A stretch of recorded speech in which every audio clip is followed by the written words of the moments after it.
Mga kapuso, ngayong maulan, mas in-demand sa ilan ang mga indoor pasyalan. Tamang-tama ang exhibit sa Taguig na nagtatampok sa libu-libong obra tulad ng kay Da Vinci gamit ang artificial intelligence.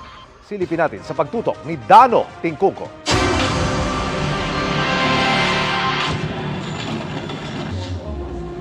Sa pinagsanib na puwersa ng sining at siyensya, mapapathrowback ka sa iba't ibang obra ng Renaissance period sa bagong exhibition sa Taguig City na Wisdom of Da Vinci.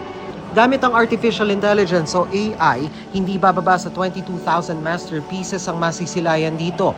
Kabilang ang mga likha ng pamosong pintor na si Leonardo da Vinci.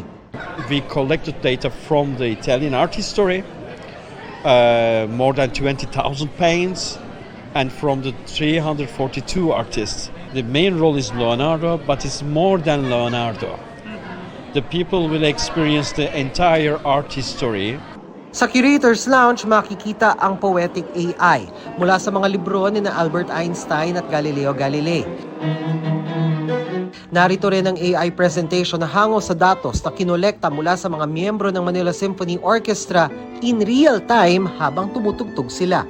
Can we observe musician feelings during the performance as an art piece with the AI? So we put a kind of very special device ahead of the musicians so you can observe their feelings during the performance. So it's a very nice combination between the technology and art. Gayon din ang obra ni Juan Luna kabilang na ang Spolarium. At ang highlight ng exhibit na Wisdom of Da Vinci, ang mga likha ng pintor gaya ng La Gioconda o mas kilala bilang Mona Lisa. Opisyal na magbubukas ang exhibition sa publiko sa Sabado at magtatagal hanggang katapusan ng Oktubre. Para sa GMA Integrated News, Dano Tingkungko, nakatutok 24 oras. Good news mga kapuso! Maaari niyong mapanood ang 24 oras at iba pa naming mga newscast sa aming YouTube channel.